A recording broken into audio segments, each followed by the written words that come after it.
എന്തോർത്ത് നടക്കുന്നത്? തോന്നുമ്പോ കയറി വരും, തോന്നും ഇറങ്ങിപ്പോവും. ഇവിടെ ആണെങ്കിൽ 5 പൈസയുടെ പണിയൊട്ട് ചെയ്യൂല.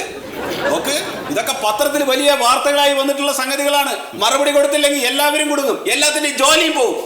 എനിക്ക് 10 മിനിറ്റിന്റെ ഉള്ളിൽ ആ ഫയൽ എന്റെ മേശപ്പുറത്ത് വരണം. നമ്മളാ ജംഗ്ഷനിലെ ബുദ്ധമണ്ഡപം ഉണ്ടല്ലോ, അറിയില്ല. അതെങ്ങനെ നിങ്ങൾക്ക് അറിയാണ്ട് വരിക? അതിൻ്റെ അടുത്തൊരു 2 ഏക്കർ ഭൂമിയുണ്ട്. മനസ്സിലായി. അത് പാവങ്ങൾക്ക് പതിച്ചു കൊടുക്കാനുള്ള ജനസമ്പർക്ക പരിപാടിന്റെ ഫയലാ. അതിനിപ്പോ മന്ത്രി കളക്ടറെ വിളിച്ച് പറഞ്ഞത് അവിടെ നിന്നാണ് ഓർഡർ വന്നത്. അത് എടുത്തു കൊടുക്കി. അല്ല, അവർക്ക് എന്തിനപ്പോ ഇതിന്റെ ഡീറ്റെയിൽ ഒക്കെ? അവർക്ക് പുഴുങ്ങി തിന്നാനടോ, പുഴുങ്ങി തിന്നാൻ. പോയിട്ട് എടുത്തിട്ട് പോകണം. അതാ പഴയ റാക്കിലാണ്. എനിക്കറിയില്ല അത് എവിടെ ഇരിക്കണമെന്നൊക്കെ. കഷ്ടമുണ്ട്. ഇതിന്റെ ഉള്ളൊരു ലൈറ്റ് ഉണ്ടായിരുന്നു, പോയി കിടക്കാണ്. നിറച്ച് പൊടി എവിടാ സാറേ? ആ പൊടി മുഴുവൻ ഇളക്കണ്ട ഇയാള്. ആ ഫയൽ എടുത്തിട്ട് ഇങ്ങോട്ട് വന്നാ മതി.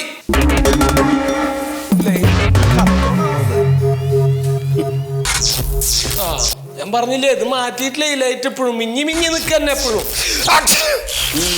ഇത് എവിടെ ഇരിക്കണാണ് അത്? എടോ, ആ മീതത്തെ റാക്കിൽ കാണും അത്.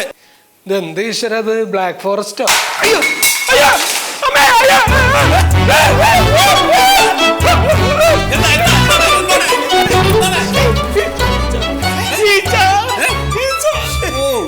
ഈച്ചയെ കണ്ടിട്ടാണ് ഈ കാണിക്കണത്. കൊറേ ഉണ്ട് അതിൻ്റെ ഉള്ളിൽ.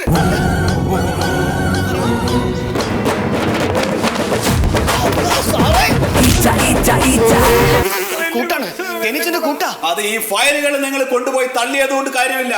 ഇടയ്ക്കൊക്കെ ഒന്ന് പോയി തുറന്നു നോക്കണം. ഇല്ലെങ്കിൽ തേനീച്ച മാത്രമല്ല, മുള്ളം പന്നി വരെ വന്ന് മേയും അതിനകത്ത്.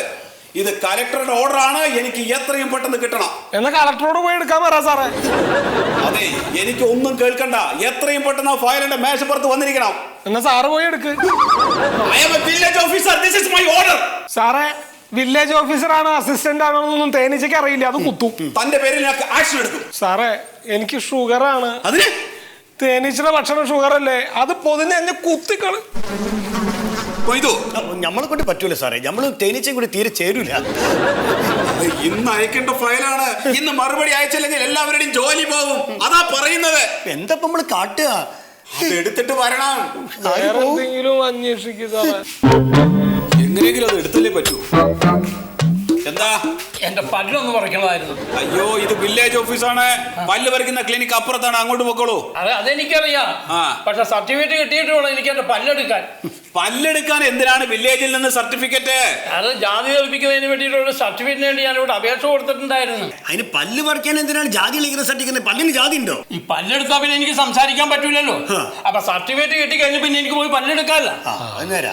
എന്നാ ഒരു കാര്യം ചെയ്യോ, ഒരു 2 ദിവസം കഴിഞ്ഞിട്ട് വരൂ. 2 ദിവസം കഴിഞ്ഞിട്ട് വരും. പോയിട്ട് വരും. പല്ലു കൊടുക്കാൻ പറ്റില്ല, ഒരു സാധനവും ഇവിടെ പറ്റുകയില്ല. എന്തൊരു ഹരാക്കാണ്.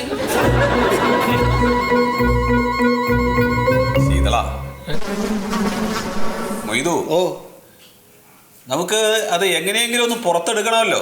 വേണോ? എന്താണ് ഇപ്പൊ അതിനൊരു മാർഗം? അതാണ് ഇപ്പൊ നമ്മൾ നിങ്ങൾക്കറിയോ എന്ന് എനിക്ക് അറിഞ്ഞൂടാ. സ്വാമിരാമ എന്ന് പറയുന്ന ഒരാളുണ്ടായിരുന്നു. അയാൾ തേനീച്ചനെ പിടിക്കുന്ന ആളാ? അയാൾ തേനീച്ച പിടിക്കുന്ന ആളല്ല.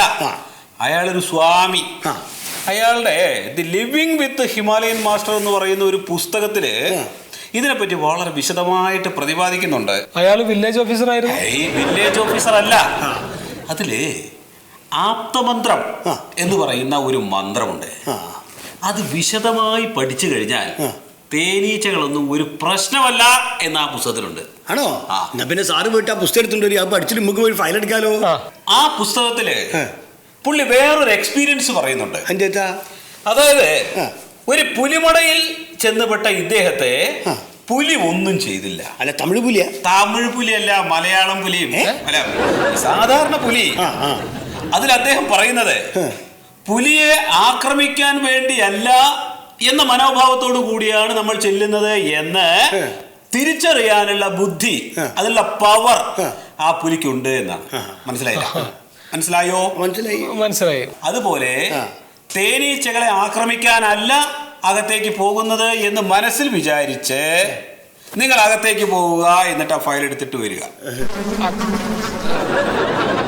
നമ്മള് മനസ്സിൽ വിചാരിച്ചിട്ട് ചെന്നാൽ ഉപദ്രവിക്കാനല്ല ചെല്ലതെന്ന് തേനീച്ചയ്ക്ക് മനസ്സിലാവുമല്ലോ. മനസ്സിലാവും. പക്ഷെ തേനീച്ച ഇങ്ങോട്ട് വരുന്നത് ഉപദ്രവിക്കാനാണോ അല്ലയോ എന്ന് തിരിച്ചറിയാനുള്ള ബുദ്ധി നമുക്ക് ഉണ്ടോ? ഇല്ലല്ലോ. പെട്ടെന്ന് കുത്തിയാലേ എനിക്കുണ്ടാവില്ല. അതാണ് പ്രശ്നം.